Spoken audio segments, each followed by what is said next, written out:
Bonjour, bienvenue dans la série sur la mécanique quantique. Donc nous en sommes arrivés à la situation où O essaye de se mesurer lui-même. Donc considérons un peu la situation où O effectue une mesure sur le système S, auquel cas on obtient une corrélation entre O et S, et O' vérifie l'état de OS et constate qu'il est dans un état superposé. O peut alors interroger O' afin de savoir ce qu'il a obtenu comme mesure. Ainsi, au départ, on a O', O, S. O effectue une mesure, donc on a O' qui constate que O et S sont corrélés, par exemple l'état X1 plus l'état X2, et il vérifie qu'on a une superposition quantique X1 plus X2. On peut alors interroger O' sur le résultat. Et O' peut lui dire, moi j'observe un état superposé. Auquel cas, effectivement, O peut obtenir certaines informations par le biais de O' sur son propre système. Mais il n'observe pas lui-même, O directement, n'observe pas directement cet état. Si O insiste pour mesurer la valeur de cet état, tout ce qu'il va obtenir, c'est un état X1 corrélé, X2, corrélé avec son propre état X1 ou X2. Par linéarité, la mécanique quantique, il va dire, moi, quand je regarde ton état, je ne vois que X1 ou je ne vois que X2. Donc, le piège se referme. La O peut obtenir certaines informations indirectement, à partir de O', mais pas le détail en effectuant lui-même la mesure.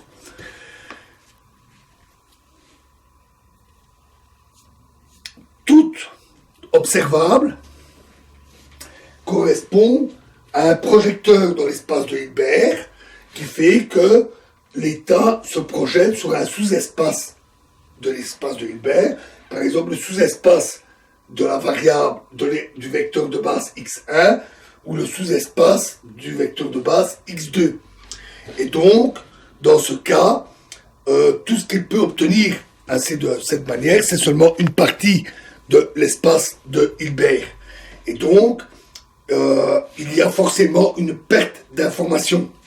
Cette perte d'information qui est fait que, du point de vue de O, il semble y avoir réduction, il semble y avoir une brisure de la linéarité, alors qu'en fait, l'état global reste un état linéaire superposé.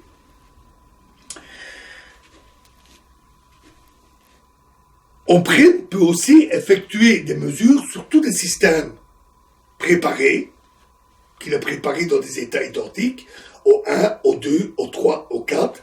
O' effectue des mesures sur chacun de ces états, et O1 peut alors, par exemple, questionner O' pour dire, tiens, quels sont les résultats obtenus. Et dans ce cas-là, il peut faire confiance et dire, je suppose qu'O2, O3, O4 sont dans le même état que moi, et donc j'en déduis les propriétés de superposition, etc. Parce que j'ai mesuré des X1, j'ai mesuré des X2, O' fait d'ailleurs la même déduction. Donc ça, c'est une déduction épistémique, et c'est exactement de cette manière que l'on construit la mécanique quantique, à partir de mesures, de résultats incomplets, mais l'ensemble de tous les résultats permet alors de reconstruire la théorie complète du système. Considérons maintenant un état intriqué. Alors, on y reviendra un peu plus en détail,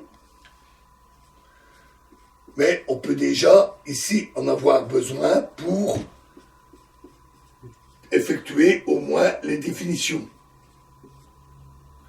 Donc, on a le système 1 et le système 2 qui sont dans l'état P1, plus l'état 1 dans l'état P2 et 2 dans l'état P2. Donc, les deux états, les deux systèmes 1 et 2 ont même état ensemble. C'est donc un état intriqué. Un tel état est non séparable. C'est-à-dire qu'on ne peut pas factoriser l'état en deux états séparés, puisque si on effectuait par exemple P1, 1 plus P2, 1 pour l'un et P2, P1, 2 plus P2, 2 pour l'autre, le regroupement, la multiplication des deux ne donne pas l'état intriqué, mais un état plus complexe. Et donc, l'intrication rend non séparable la description. Dit autrement, du point de vue de 1, on a un état superposé P1 plus P2. Du point de vue de 2, on a un état superposé P1 plus P2. Mais ces connaissances séparées ne permettent pas de voir que les deux sont intriqués. Voyons du point de vue relationnel ce que deviennent les différentes définitions de localité et séparabilité. Pour la localité, le principe c'est de dire que une mesure effectuée sur le système 1 ne peut pas influencer le système 2 s'il n'y a pas propagation de l'un vers l'autre d'une information quelconque, d'un signal. En faisant attention, bien sûr, de ne pas considérer ici les informations qui seraient issues d'un passé commun, qui pourrait se transmettre aux deux systèmes. On parle là d'une information directe échangée entre 1 et 2. Le processus d'analyse relationnelle qui fait que toute mesure se fait de système à système, de proche en proche, garantit cette propagation avec des signaux à vitesse finie, des interactions physiques de diverses manières, échange de photons, d'électrons, etc. Et donc garantit cette localité. L'approche relationnelle montre que l'interprétation est locale. Le relationnel fait aussi qu'on ne peut pas envisager une vue globale. Seul un observateur peut effectuer des mesures sur une partie et ne peut envisager les informations que de son point de vue. On peut définir la séparabilité comme la possibilité d'obtenir des informations localement en effectuant des mesures. Et c'est la seule manière de d'obtenir ces informations. De ce point de vue, la mécanique quantique relationnelle est séparable. C'est toutefois dans un sens plus faible que la mécanique quantique elle-même, puisque l'état global, intriqué, n'est pas séparable. C'est donc un point de vue plus faible. On peut aussi voir ce point de vue-là du point de vue de la différence entre description et processus. Supposons que j'ai une boule de pétanque et je veux la décrire. Et je veux décrire chaque partie de cette boule. Chacune de ses composantes, elle est composée de différents morceaux, un relief, et je veux décrire chaque partie. Je peux observer cette boule et décrire chacune des parties de la boule de pétanque. Sa forme, sa couleur, la forme, la couleur et la position de chacune des parties. Cette description est globale. Je décris toute la boule de pétanque et simultanée. Je décris toutes les parties à un instant donné de la boule de pétanque. Mais ça, c'est la description qui est globale, non locale. Mais si on considère, mais d'une part, elle est séparable, c'est-à-dire que je peux considérer chacune des parties, rassembler toute l'information pour alors décrire la boule de pétanque elle-même. Et en plus, elle est locale, car l'information que j'obtiens sur chacune de ces parties n'est pas instantanée. Je dois, par exemple, la regarder, obtenir des informations lumineuses qui mettent un certain temps pour arriver à mes yeux, et donc le processus de description, lui, est local. La mécanique quantique, elle, est non séparable, mais la description relationnelle est séparable du point de vue relationnel et local, parce que toute information se fait de proche en proche.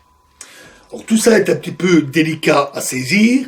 Nous y reviendrons quand nous parlerons de l'expérience EPR, plus en détail, en utilisant cette approche des états relatifs avec analyse relationnelle.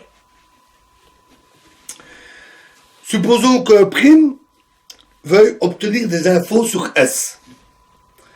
Il peut obtenir ces informations de différentes manières. Il peut le faire par une mesure directe de S.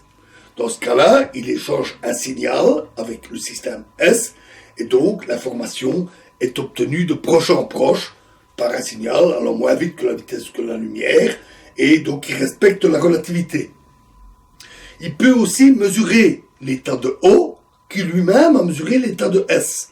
À nouveau, c'est de proche en proche, S vers O, puis O vers O', donc pas de problème, c'est local. Il peut aussi faire une déduction à partir d'informations du passé. Il a préparé une série de systèmes dans des situations identiques et puis essaye de savoir quelles sont les informations sur ces systèmes. Mais il les connaît par leur passé et cette information a transité aussi à vitesse finie. Même l'information épistémique respecte la localité. Il peut aussi enfin mesurer un espace intriqué de systèmes identiques, mais à nouveau ces systèmes sont intriqués parce qu'ils ont eu une interaction par le passé, un passé commun, qui fait que forcément j'obtiens les mêmes informations à partir des mesures de l'un ou de l'autre, et donc l'information obtenue est de proche en proche, elle est relativiste. Donc l'approche relationnelle, l'interprétation relationnelle des états relatifs est intrinsèquement adaptée à la relativité. C'est exactement ce que l'on recherche en matière d'interprétation avec les critères que nous avions choisis. Voilà, nous avons fait l'essentiel pour l'analyse des états relatifs sur base relationnelle. Il nous reste quelques éléments importants à voir, donc ça nous verrons ça dans la prochaine vidéo. Nous parlerons du concept de super-observateur, c'est un concept personnel, ne le cherchez pas dans la littérature. Le concept de super-observateur, nous parlerons de la reconstruction de l'état global et nous verrons aussi pour l'évaluation finale de cette interprétation. Je vous remercie.